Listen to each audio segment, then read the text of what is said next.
우리는 지금 이 디모데후서 3장 전체의 흐름이 말세가 고통하는 때가 왔다 하는 주제이다, 그죠? 말세에 고통하는 때가 왔는데, 참 이 말세가 이렇게 어렵고 힘겨운 이유는 사랑의 왜곡이 왔다. 하나님을 사랑하고 이웃을 사랑해야 하는데, 자기를 사랑하고 돈을 사랑하고 또 쾌락을 사랑하는 사랑의 왜곡이 이 말세의 아픔과 어려움을 가져왔다. 어떤 면에서 그렇게 어려운 시기에 그런 모든 어려움들을 바로잡을 수 있는 힘이 신앙으로부터 오는데, 신앙조차도 왜곡되면서 경건의 모양은 있지만 경건의 능력을 부정하는 자들이 나오고, 그래서 참 치료하고 이겨내야 할 자들이 이겨내지 못하고 오히려 또 하나의 한 축을 무너뜨리면서 말세가 참 그렇게 아프고 고통스러운 때가 온다. 그러므로 이런 말세를 사는 성도들의 삶에는 뭐가 필요할까? 우리가 지난주에 생각했던 주제는 바른 본을 따라 사는 것이 중요하다. 여러분, 잘못된 예를 따라 살면 같이 망하는 것이잖아요, 그죠? 이럴 때일수록 정말 신실한 믿음의 선배들의 예를 따라, 그 본을 따라 말씀에 딱 서서 바른 본을 따라 살아가는 것이 너무 중요하다.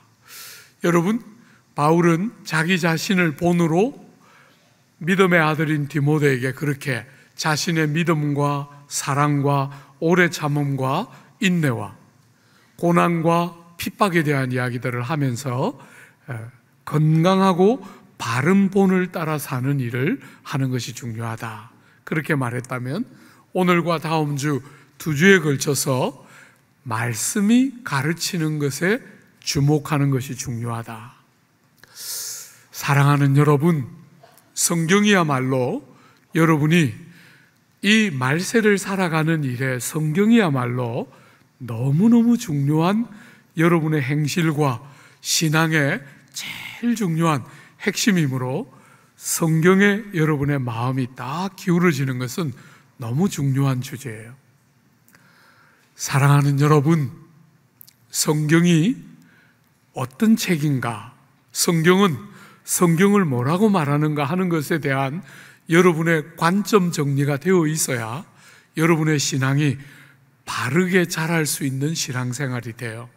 많은 사람들이 성경을 자기 방식으로 정의해요. 성경이 뭐라고 말하나, 성경은 성경을 뭐라고 말하나 귀담아 들으려고 하지 않고 자기 방식으로 성경을 너무 쉽게 생각하기 때문에 어지간히 신앙생활 하는데도 안 자라요. 안 바뀌어요. 사랑하는 여러분, 성경은 여러분의 삶에 결정적이다 이렇게 생각하면 틀림없어요. 성경이 정말 핵심이고 가장 중요한데, 성경에 대해서 너무 정리되어 있지 않은 관점들이 너무 많다, 이런 생각을 하게 돼요. 여러분이 종교개혁자들이 그 종교개혁의 어려운 일을 시작했을 때 그들이 제일 먼저 했던 것은 성경을 자국으로 번역하는 거예요. 그 무수한 분주한 일 중에도 성경을 번역하는 일을 제일 먼저 했어요.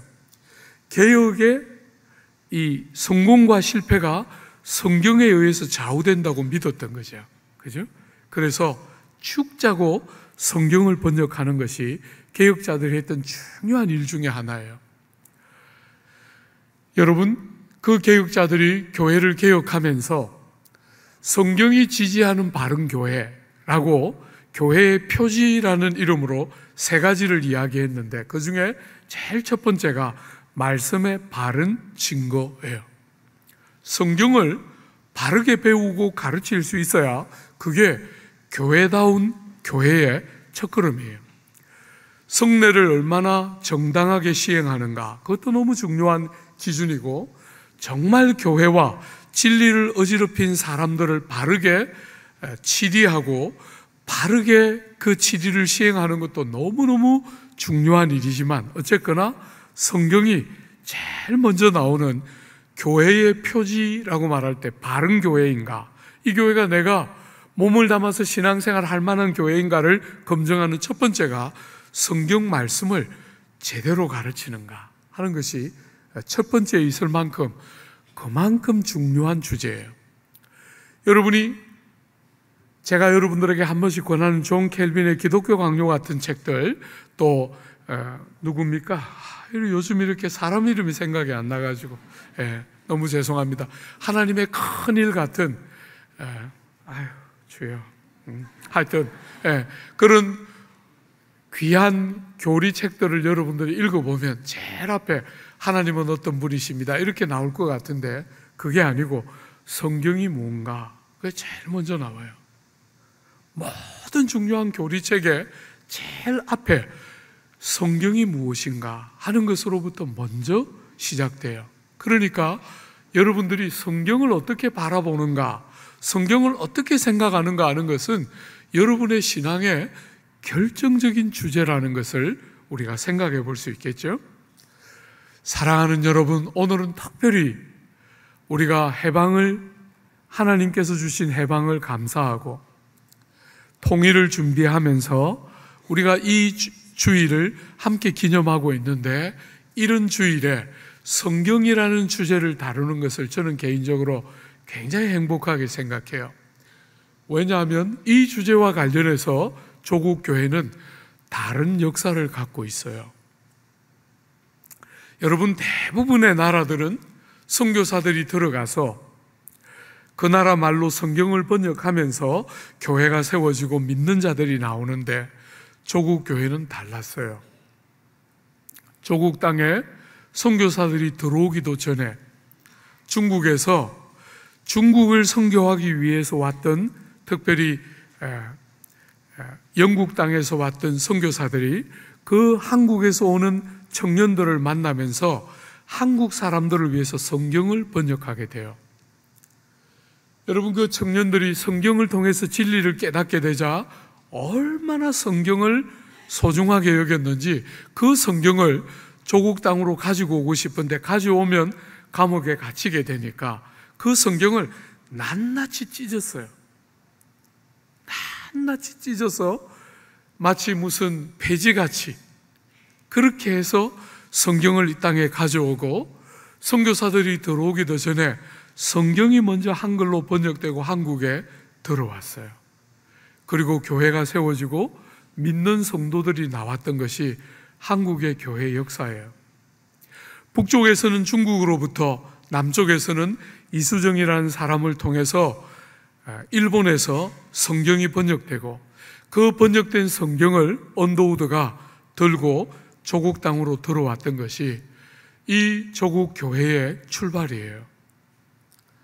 사랑하는 여러분, 무수한 믿음의 선진들의 땀과 피를 딛고 오늘을 사는 성도들의 삶에, 여러분의 신앙에 선배들처럼 선교사들이 들어오기도 전에 하나님의 말씀 진리를 깨달으면서 하나님의 백성이 되고 교회가 세워졌던 그 정말 감사할 수 있는 너무나 감격스러운 그 역사의 전통이 여러분의 신앙에 묻어 있도록, 여러분의 신앙생활에 그대로 개성되도록 성경을 사랑하고 하나님의 말씀을 귀하게 여기는 조국교회의 신앙 전통이 사라지지 않도록 여러분이 그렇게 신앙생활을 해야 오늘을 사는 바른 성도의 삶을 우리가 살게 되는 거예요. 사랑하는 여러분, 여러분과 제가 신앙생활을 할 때 제일 중요한 게 뭡니까? 하나님을 아는 지식을 갖는 것이잖아요. 그죠? 하나님을 아는 지식을 갖는 것이 너무너무 중요한데, 사랑하는 여러분, 하나님을 아는 지식 혹은 하나님을 어떻게 알 수 있죠? 하나님을 어떻게 알 수 있습니까? 약 150년 혹은 200년 전에 서구 사회는 하나님을 아는 지식, 우리가 사람으로서 하나님을 아는 방법은 두 가지 방법이 있다고 생각했어요. 첫 번째는 사람들 속에 있는 내적인 빛, 직관적이고 본능적인 내적인 빛을 잘 따라가다 보면 하나님을 알 수가 있다, 이렇게 주장했어요. 주로 신비주의자들이 가르쳤던 교훈이에요. 우리들 속에는 원래 하나님이 우리를 만드셨기 때문에 우리 속에 본능적이고 직관적인 빛이 있고 그 빛을 잘 따라가다 보면 하나님을 아는 지식을 얻게 된다. 이게 신비주의자들이 주장했던 방법이고 우리 입장은 아니에요. 여러분, 그러나 더 보편적으로 그 시대를 살던 사람들이 생각했던 하나님을 아는 지식에 이르는 방법은 이성과 사람에게 주신 지혜를 통해서 하나님을 추구하고 하나님을 알아가는 일이 가능하다고 그렇게 생각했어요. 사랑하는 여러분, 성경은 그렇게 말하지 않습니다. 성경은 하나님과 사람 사이에는 무한한 질적인 차이가 있어서 질적인 차이가 너무 무한대로 크기 때문에 반대로 상대적으로 사람들의 이 지성과 이성은 제한과 한계가 있기 때문에, 너무 작고 제한되고 한계가 있기 때문에 성경적인 관점에서 사람이 최선을 다해서 추구하고 따라가면 얻게 되는 하나님의 지식이 가능하다고 성경은 생각하지 않아요.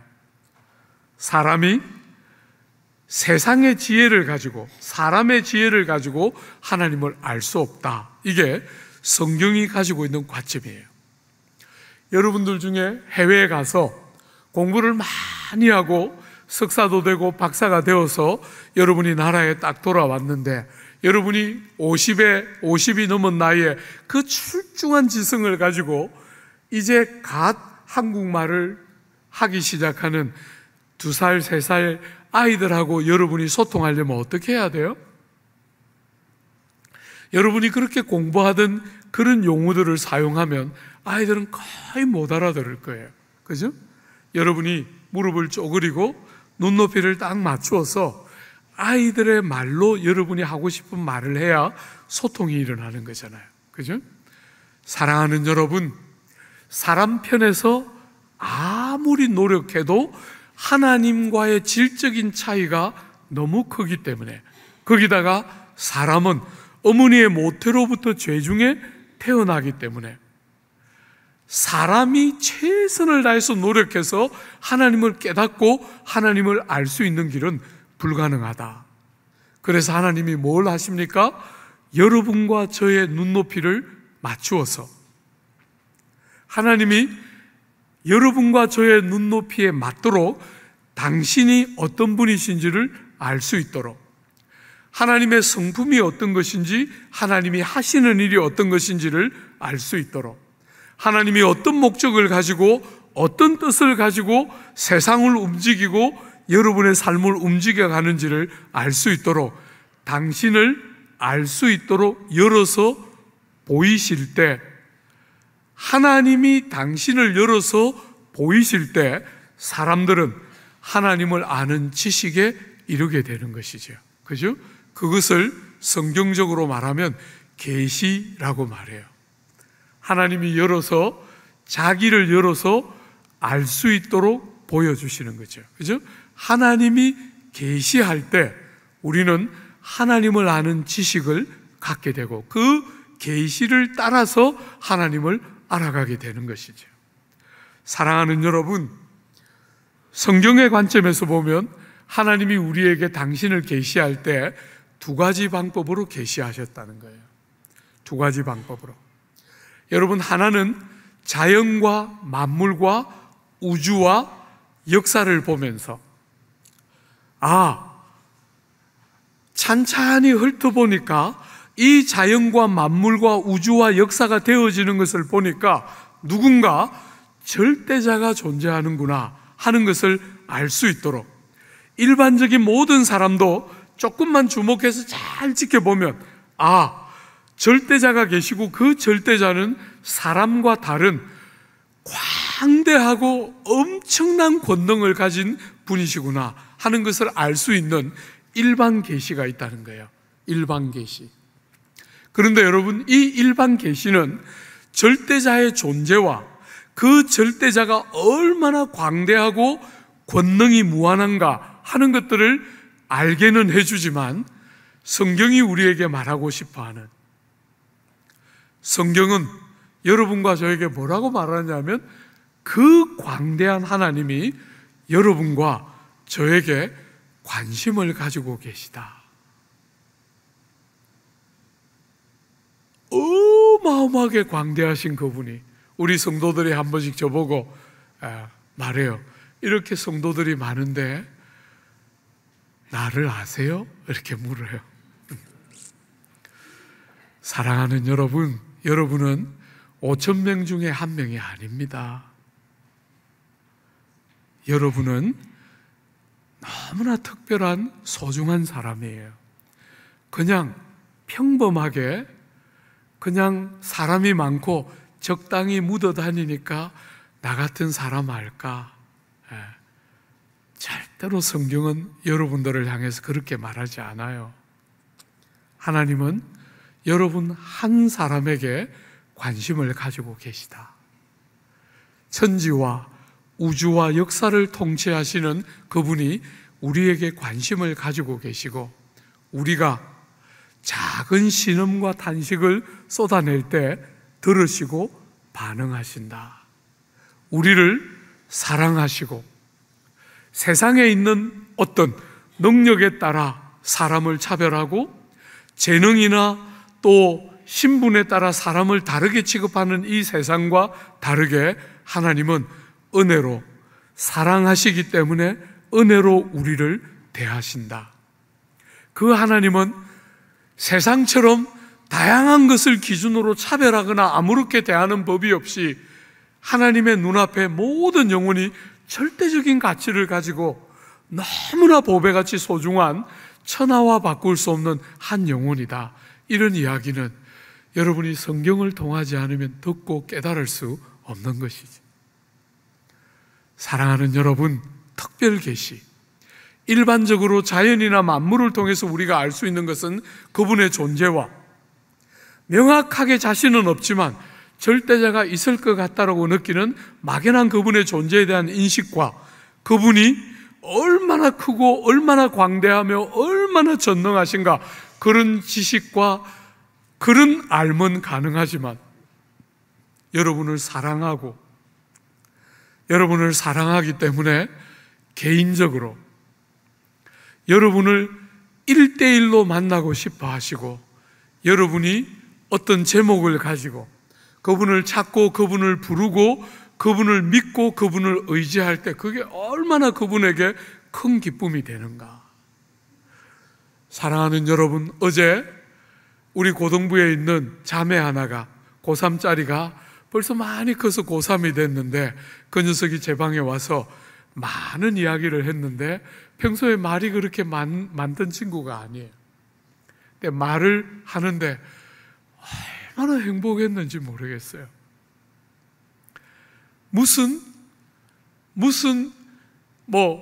제가 무슨 기여를 하고 역할을 해야 행복한 게 아니고, 그 아이가 와서 그렇게 자유롭게 마음에 있는 고민들을 나누었다는 것이 얼마나 큰 기쁨인지 모르겠어요.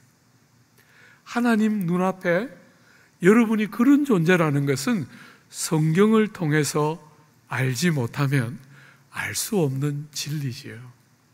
사랑하는 여러분, 특별 계시라고 부르는 성경은 그런 면에서 정말 기독교를 다른 모든 종교와 구별하는 제일 중요한 특징 중에 하나예요.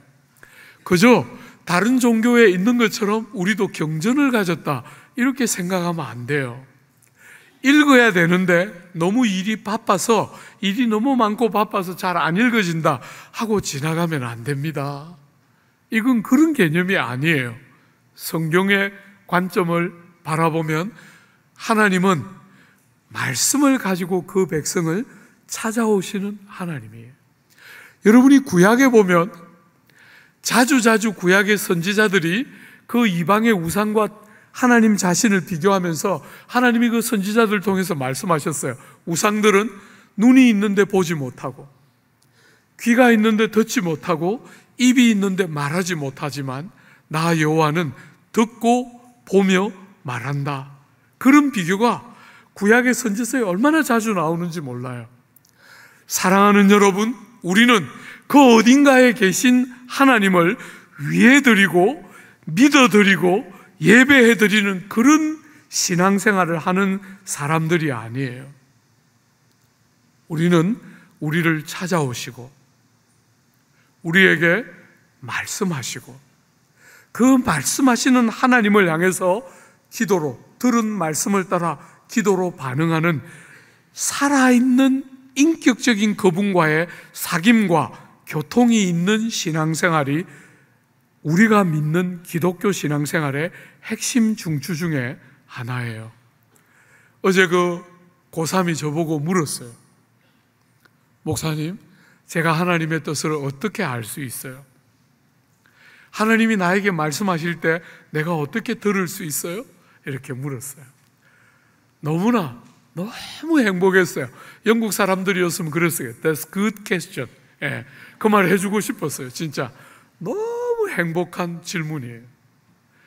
사랑하는 여러분, 기독교는 그냥 그분은 그곳에 계시고 우리가 막 그분을 위해주면서 나쁜 일은 면하고 좋은 일만 받는 그런 샤머니즘과 달라요. 그분은 우리에게 말씀하시고 우리를 찾아오시고 우리를 찾아오시는 그분에게 우리가 인격적으로 반응하고 우리가 하나님을 찾고 부를 때 그분은 대답하시고 우리를 만나주시고 우리에게 말씀하시는 하나님을 우리는 믿고 있는 거예요. 주 안에 사랑하는 여러분, 죄송하지만 저는 감히 여러분들에게 그런 이야기 하고 싶어요. 여전히 많은 모자람이 있고 여전히 많은 한계들을 저 안에서 발견하지만 제 삶에 참된 변화는 성경을 규칙적으로 읽기 시작하면서 왔다. 여러분, 저는 성경을 예수 믿은 지 4년, 5년이 지날 때까지 성경을 마태복음도 한번 처음부터 끝까지 제대로 읽은 적이 없는 사람이에요. 그 4년, 5년 신앙생활 할 때 많은 체험들을 했습니다. 여러분, 제가 설교를 늘 이렇게 하니까 어떤 성도들 중에 어떤 분은 우리 목사님은 성경 설교는 잘하는데 신령한 세계는 잘 모르는 것 같아. 이렇게 무리한 이야기를 한 번씩 하시는 분들이 계신 것 같아요. 여러분, 방언한 지 40년이 넘었어요. 많은 체험들을 하며 컸습니다.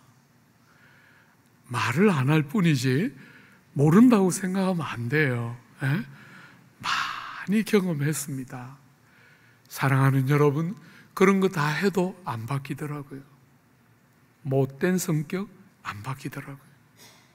그런데 규칙적으로 성경을 열기 시작했을 때, 규칙적으로 시간을 정해서 성경을 읽기 시작할 때 비로소 성경이 하나님이 필요할 때마다 제 가슴을 열고 기록된 그 생명의 말씀이 가슴팍에 꽂히면서 제 내면을 다루어내기 시작하고 제 까다롭고 나쁜 성격과 기질들을 손대기 시작하는 것을 저는 정말 경험하기 시작했다, 이렇게 말할 수 있을 것 같아요.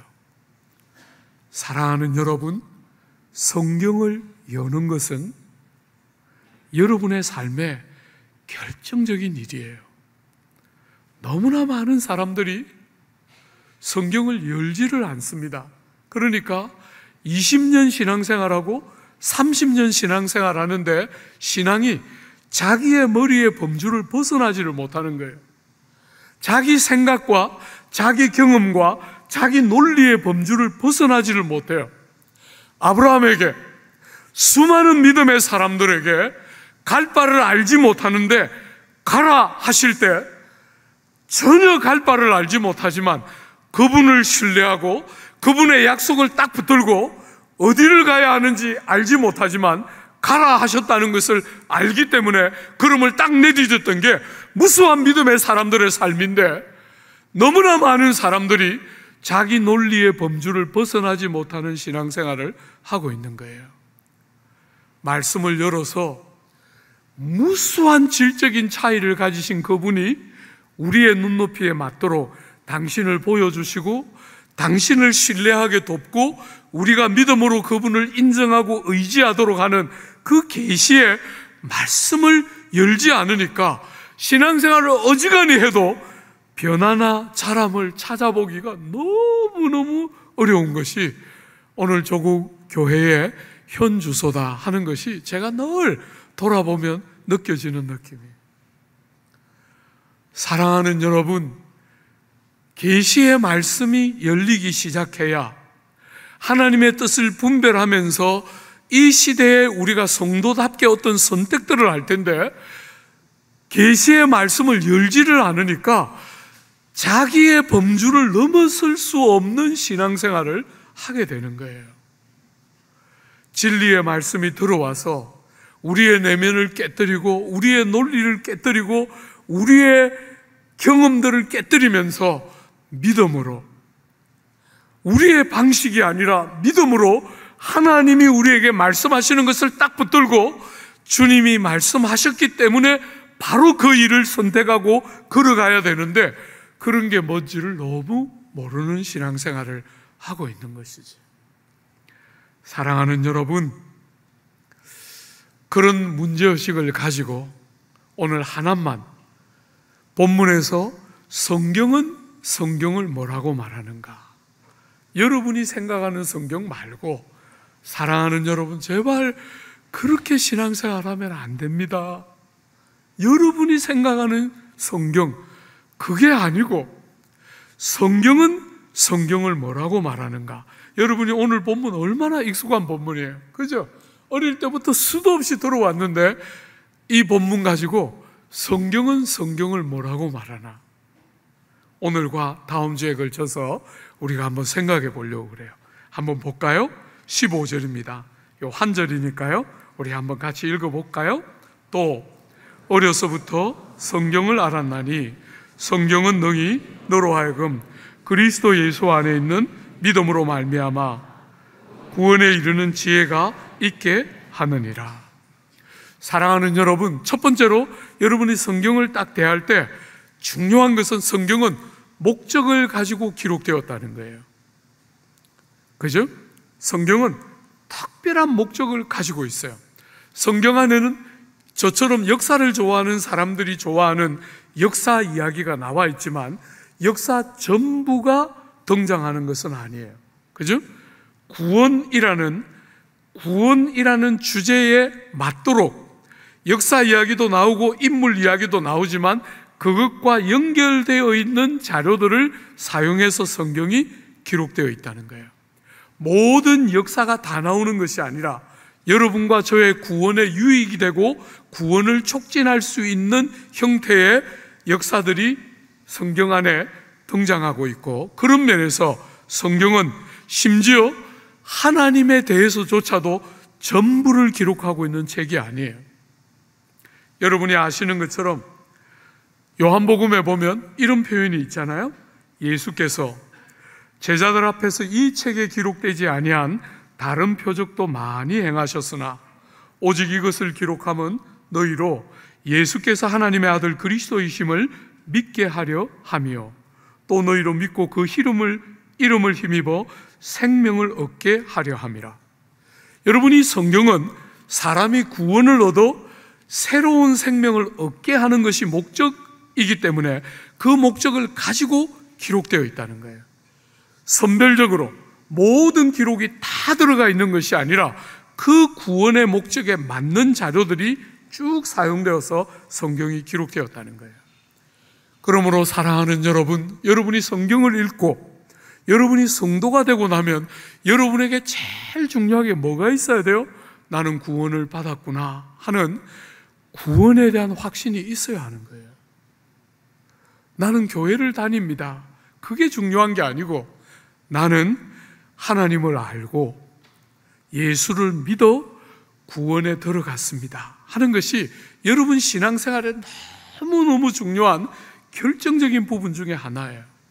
교회를 수십 년 다녔는데 구원과 관계없으면 여러분은 제일 불행한 사람이에요. 성경과 복음은 여러분을 구원하기 위한 하나님의 놀라운 선물인 거예요. 그런데 신앙생활은 오래 했는데, 종교란에 늘 기독교를 썼는데 구원과 아무 관계 없으면, 여러분이 구원과 아무 관계 없으면 그건 가장 큰 불행이지. 우리가 사는 이 시대에 점점 약해지는 것. 저는 목회를 40년 해오면서 뭐가 약해지나? 사랑하는 사람들이 죽을 때 그들이 예수 믿었는가, 구원을 받았는가, 생명이 있는가, 이제 더 이상 중요한 관심사가 아닌 것 같아요. 제가 목회를 처음 시작할 때만 해도 사랑하는 사람들이 그 마지막 순간에 그 침상에 있을 때 그렇게 불러서 복음 전해주시고 구원의 확신에 이르게 도와달라고 그렇게 부탁하던 게 어제 같은데, 이 짧은 세월, 제 한 사람의 생명이 다 끝나기도 전에 이 구원에 대한 너무너무 중요한 이 진리가 너무 옅어지고 그냥 교회만 오면 되는 것처럼 생각하는 신앙생활이 너무 많아져요. 사랑하는 여러분, 구원이 진짜입니다. 물론 우리 앞세대 선배들의 약점 중에 하나는 구원을 너무 좁게 설명했죠. 죽을 때 천당 가는 거, 벌 받지 않고 천국 가서 복 받는 거, 구원을 자꾸 우리는 그렇게 좁혀서 봤지만 성경이 조금씩 열리면서 우리가 깨닫는 것은 그게 아니고, 구원은 틀림없이 그런 영역을 가지고 있지만, 여러분이 나중에 죽을 때 하나님의 심판대 앞에 서서 심판받을 때 지옥 가지 않고 형벌 받지 않고 구원 얻고 정말 복을 얻는 것이 구원의 중요한 한 내용인 것은 틀림없지만 그게 전부는 아니에요. 사랑하는 여러분, 계시, 하나님이 우리에게 당신을 가르쳐 주실 때 우리가 그 하나님의 계시를 따라 하나님을 깨닫게 되고 하나님을 아는 지혜에 이르게 되면, 그 하나님의 지혜는 너무 풍성하고 크고 이 온 세상과 만물의 주인이신 그분을 알기 시작하면 우리는 그때부터 비로소 나를 알기 시작해요. 사랑하는 여러분, 나를 알게 돼요. 대부분의 사람들이 자기를 아는 것 같지만, 사랑하는 여러분, 대부분의 사람들은 자신을 역할, 소유, 자격, 외모, 능력, 평가, 세상의 눈, 이런 것으로 자기를 정의해요. 대부분이 이 사람 옆에 서면, 키 큰 사람 옆에 서면 키가 작고, 좀 하나님이 자연스럽게 이렇게 저처럼 쪼아놓은 사람 옆에 서면 얼굴이 살아나는 그런 전부 상대적인 가치의 개념으로만 자기를 보다가 하나님을 알면 처음으로 자기에 대한 다른 눈이 열리게 되는 거예요. 그런 상대적인 가치, 이 땅에서만 잠시 사용되는 그런 거 말고 정말 영원토록 참된 자기를 보는 눈이 열리게 되고, 이 짧은 세상을 살아가면서 주인이신 그분과의 관계가 딱 열리고 나면 이 세상이 눈에 보이기 시작하는 거죠. 사랑하는 여러분, 그러므로 죽는 순간에 혹은 하나님의 심판대 앞에 서는 순간에 우리의 믿음이 결정되는 것이 아니라 이 땅에서부터 하나님이 창조의 목적이 뭔지를 알고 그 하나님의 창조의 목적을 생각하며 이 땅을 살아가고 세상에 있는 방식으로 보고 듣고 일하고 사는 것이 아니라 정말 영혼을 바라보면서 이 짧은 현실을 살아내는 지혜와 능력들을 가지고 구원이 그 마지막 순간에 하나님의 심판대 앞에 섰을 때 지옥 안 가는 것으로만 우리의 구원이 구성되어 있는 게 아니라 이 땅에서부터 살아야 하는 삶을 제대로 살기 시작하는, 여러분 매일 그런 방식으로 나를 보니까 열등감 아니면 우울감이에요. 무관심 아니면 끝없는 눌림이에요. 그죠? 매일 그 양쪽 끝을 왔다 갔다 하는 게 여러분의 삶이고 저의 삶인데, 주님을 딱 만나고 자기를 보는 다른 눈이 딱 생겨야 비로소 건강한 자기에 대한 눈, 그런 상대적인 것을 가지고 자기를 평가하지 않고 하나님 앞에 서서, 절대자인 하나님 앞에 서서 하나님의 눈으로 자기를 보는 다른 관점이 열릴 때 우리는 정말 바른 자유를 누리며 이 땅을 살아가는 거예요.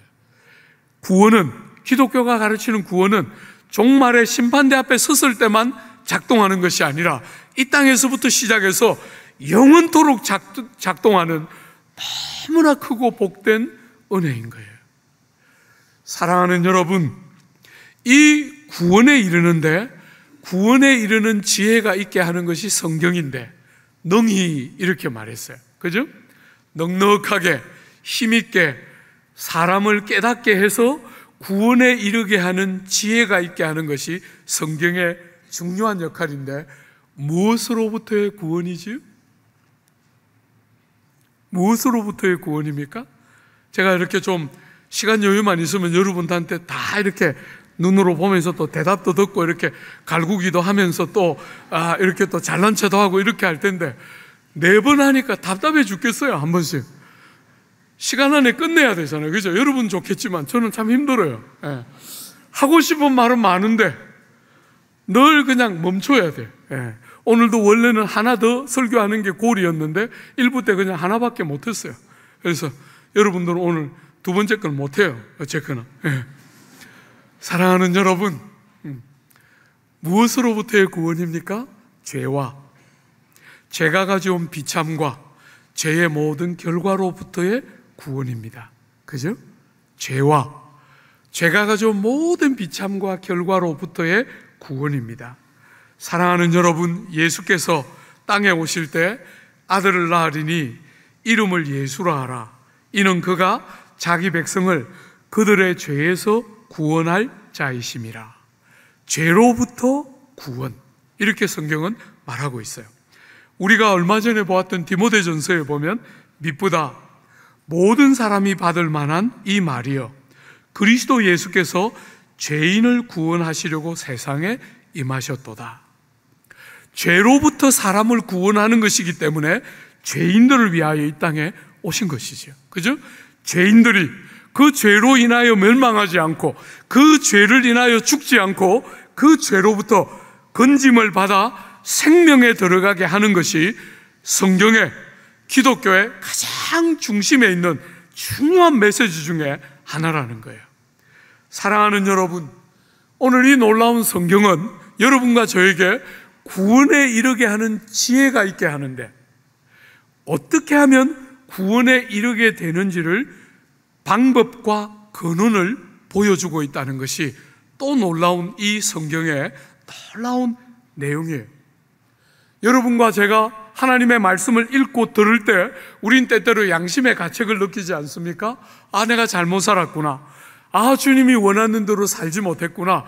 그런 것은 정말 나쁘고 죄구나 하는 것을 우리가 깨달을 때 그 죄를 깨닫고 양심의 가책만 받고 끝나는 것이 아니라 하려고 노력했는데 참 잘 안 된다 말하고 끝나는 것이 아니라 그 깨달음으로부터 내가 정말 죄가 있고 이것이 정말 죄구나 하는 것을 깨달을 뿐 아니라 깨달은 우리들에게 구원에 이르는 방법과 그 구원의 근원도 성경은 알려주고 있는 것이에요. 한 번만 더 보십시오. 15절에 성경은 능히 너로 하여금 그리스도로 말미암아 구원에 이르는 지혜가 있게 하는데, 그죠? 어떤 방식으로? 그리스도 예수 안에 있는 믿음으로 말미암아 구원에 이르는 지혜가 있게 하는 거예요. 여러분, 구원의 근원이 무엇입니까? 그리스도 예수이지요. 말하자면 구원의 근원은 아버지 하나님의 사랑이 시작한 예수를 세상에 보내시는, 성경이 너무나 단호하게 여러분과 저에게 가르치고 선포하는 것은 예수께서 이 땅에 오셨다. 하나님이신 그분이 여러분과 저와 똑같은 몸을 가지고 이 땅에 오셨다. 오셔서 사시고 십자가에 달려 고난 보시고 돌아가셨고 부활하셨다 라고 말하는 이 예수님과 예수님이 행하신 모든 일이 여러분과 저의 구원의 근원이에요. 사실은 그 예수 사건보다 더 근원이 있다고 말한다면 하나님의 사랑이겠지요. 그죠? 하나님께서 너무너무 우리를 사랑하시기 때문에 우리가 죄중에 망하도록 두지 않으시고 아들 하나님을 보내셨다. 그리고 아들 하나님이 오셔서 우리가 깨뜨리고 우리가 순종하지 못했던 그분의 말씀을 다 순종함으로 이루시고, 우리가 깨뜨리고 우리가 순종하지 못했던 그 모든 삶에 대한 형벌과 결과들을 주님이 다 대신 감당하심으로 여러분과 저의 죄가 용서받고 구원에 들어가는 길이 열렸다. 사랑하는 여러분, 여러분과 제가 구원에 이르도록 하는 근거가 뭡니까? 예수 그분과 그분의 사건입니다.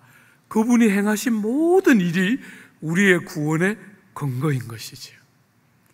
우리의 죄가 용서되고 우리가 죄로부터 건짐을 받는 것은 여러분 스스로의 노력으로 할 수 있는 게 아니에요. 사랑하는 여러분, 제가 이렇게 보면 대부분의 조국 사회를 구성하고 있는 사람은 대부분 이렇게 크는 것 같아요. 착하게 착한 일 많이 하고 남들에게 지탄받을 일 안 하고 틈틈이 착하고 좋은 일 많이 하면 천국 가겠지. 대부분의 사람들이 그렇게 쉽게 생각하는 것 같아요. 제가 여러분들에게 수도 없이 설교하면서 말하잖아요. 그죠? 여러분과 저는 누굽니까? 국가대표들입니다. 아무도 그런 방식으로 하나님을 만족시킬 수 있는 사람은 아무도 없습니다. 사랑하는 여러분, 예수님과 예수님이 우리를 위하여 행하신 그 모든 일을 통해서, 그 모든 일을 근거로 해서 여러분과 저의 죄가 용서되고 죄로부터 건짐을 받는 구원이 우리에게 주어지게 되는데, 그 예수의 모든, 예수님과 예수의 하신 모든 일이 내 것이 되는 방법이 뭡니까? 믿음으로입니다. 그죠? 여러분이 그 예수님의 공로를 나를 위한 것으로 믿을 때 그것이 내가 경험되고 내가 그 예수 사건 안에 참여하게 되고 그 예수께서 행하신 모든 일이 나의 소유로 여겨지면서 우리의 무수한 죄들이 덮여지고 가려지고 씻어지고 용서되는 그런 방식으로 여러분과 제가 구원에 이르게 되는, 새 생명을 얻게 되는 이 위대하고 이 놀라운 진리가 성경 안에 있고, 성경은 능히 그 위대한 진리를 가지고 사람들을 믿음으로 말미암아 구원에 이르는 지혜를 얻게 한다는 거예요. 여러분이 성경을 열지 않으면 이런 일은 없는 것이지. 이런 일은 일어나지 않습니다. 주 안에 사랑하는 여러분, 많은 사람들이, 요즘 많은 사람들이 저에게 목사님에게 상처받아서 교회 옮겨요. 제가 이 남서울교회를 온 이유는 어느 교회를 다니다가 목사님한테 상처받아서 교회 옮겨요. 제가 그럴 때 목사로서 하고 싶은 말이 있어요. 꼽게 들지 말고 한번 들어봐요. 여러분 상처 안 준 사람 있어요? 아내가 상처 안 줍니까? 남편이 상처 안 줍니까? 여러분이 애지중지 길른 자식들이 상처 안 줍니까? 그런데 왜 애꿎게 목사만 갖고 그래요? 죄송합니다 여러분. 용서해 주십시오. 절대로 제가 핑계 안 대고 잘 할게요. 절대로 저를 핑계하고 싶은 생각 없어요. 사랑하는 여러분, 그럴 때 목사한테 상처받았다, 교회에 상처받았다, 많은 사람들이 그래요. 그럴 때 진리의 말씀으로 그 백성을 찾아오시는 하나님께 초점 맞추라는 거잖아요. 그렇게 많은 사람들이 우리를 아프게 하고 넘어뜨릴 때 우리는 가족됨을 끊지 않잖아요. 남편이고 아내고 최선을 다해서 서로를 사랑하고 애써서 책임 있게 서로를 대하려고 노력하는 것처럼, 사랑하는 여러분, 이 땅에서 그런 일들을 경험할 때 자꾸 세상적인 종교에 대한 관점, 뭔가 나보다 더 훌륭하고 나보다 더 특출해야 그분을 믿고 따르려고 하는 그 어리석은 세상의 그 가치관처럼 하지 말고 여러분과 똑같이 모순도 있고 약함도 있고 모자람도 있고 어떤 건 정말 못 봐주겠는데, 여러분이 생명의 말씀을 통해서 하나님을 경험하면서 우린 다른 결을 가지고 세상을 살아가는 거잖아요. 다른 결을 가지고 세상을 살고, 그럴 때 사람을 핑계하고 교회를 핑계하고 사는 것이 아니라, 그러기 때문에 우리를 말씀으로 찾아오시는 하나님의 말씀에 돌아가고 하나님을 초점 맞추면서 신앙에 정말 중요한 정점들이 살아나야 되겠는데, 우리는 끝없이 말씀, 제일 중요한 말씀으로 돌아가려고 하는 것이 아니라 자꾸 사람을 탓하고 교회를 탓하면서 다른 일을 하려고 한다는 거예요. 주님이 우리에게 기대하는 성경을 사랑하고, 사람이 우리를 실망시킬 때 실망했다 말하지 않고 성경을 통하여 우리를 찾아오셔서 위로하시는 하나님을 경험하면서 다시 이겨내고, 그죠? 여러분, 제가 목회 이렇게 40년 쭉 해오면서 한 번씩 참 마음 둘 곳이 없는 아픈 순간들을 경험했어요. 그렇게 많지는 않아도 참 적지 않은 횟수에 마음 둘 곳이 없는 외롭고 아픈 시간들 때때로 보냈어요. 그때 그 외롭고 힘든 시간을 이긴 길은 하나밖에 없었어요. 그 시간을 붙들고 아무리 고민해도 이해가 안 되고, 아무리 이쪽 저쪽을 뜯어봐도 좋게 해석이 안 되고, 모든 게 그렇게 아픈데 너무 놀랍게 성경을 딱 펴면, 말씀을 딱 열면 죽어도 들지 않던 다른 생각, 그렇게 몸부림을 치고 그렇게 울고 그렇게 아파하는데도 떠오르지 않던 다른 생각이 딱 떠오르면서 그 아픔을 바라보는 다른 시각, 하나님이 나에게 주시는 그 백성을 그냥 두지 않으시고 찾아오시는 그 하나님의 그 숨결이 느껴지면서 전혀 다른 방식으로 그 아픈 순간들을 바라보면서 전혀 다른 방식의 생각이 떠오르면서 그 아픔들을 극복해왔던 과거들을 정말 여러분들하고 나눌 수 있는 것 같아요. 그래서 제가 결혼을 주례할 때 많은 청년들이 새 삶을 시작할 때 그 청년들에게 주로 사랑을 하는 것이 중요하다, 순종해야 된다, 그렇게 가르칠 때 그들이 사랑하는 일과 순종하는 것이 참 어렵다고 느끼는 순간이 오잖아요. 그죠? 우리도 더 이상 이 사람 사랑하지 못하겠다, 더 이상 순종하는 것은 안 될 것 같아 하는 아픈 순간이 올 때 제가 늘 말해요. 주저하지 말고 머뭇거리지 말고 성경 열어라. 성경을 열면 살아계신 하나님께서 사랑할 용기와 힘을, 희한하게 성경을 열면 전혀 다른 생각과 관점이 열리면서 사람을 사랑하고 종되는 일이 하나도 두렵지 않은 새로운 능력을 공급해 줄 것이다. 사랑하는 여러분, 너무나 많은 사람들이 교회를 탓하면서 나는 교회는 안 가지만 나는 성도야, 이렇게 주장해요. 저는 여러분들이 어떤 논리를 가지고 그 논리를 주장해도 저는 동의하지 않습니다. 성경은 교회에 속하지 않은 자를 성도라고 말하지 않아요. 사랑하는 여러분, 여러분에게 상처를 주고 여러분을 아프게 하는 사람을 우리는 교회 안에서 만나요.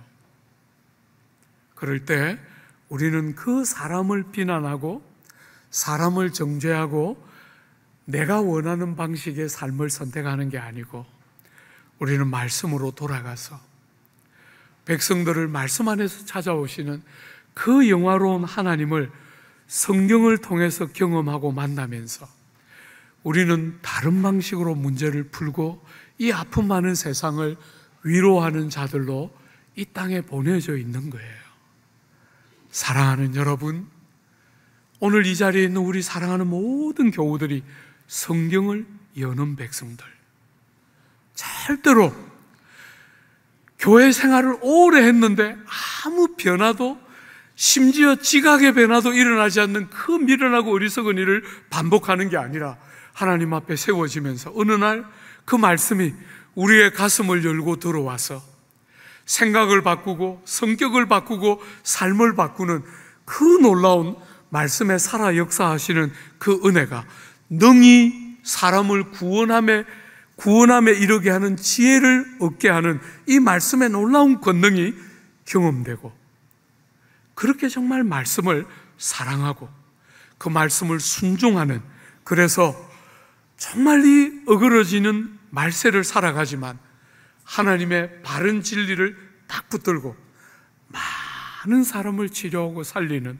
은혜의 통로와 도구, 여러분 모두가 되어주시기를, 귀한 말씀의 역사를 아는 백성들 되어주시기를 기대하고 축복합니다.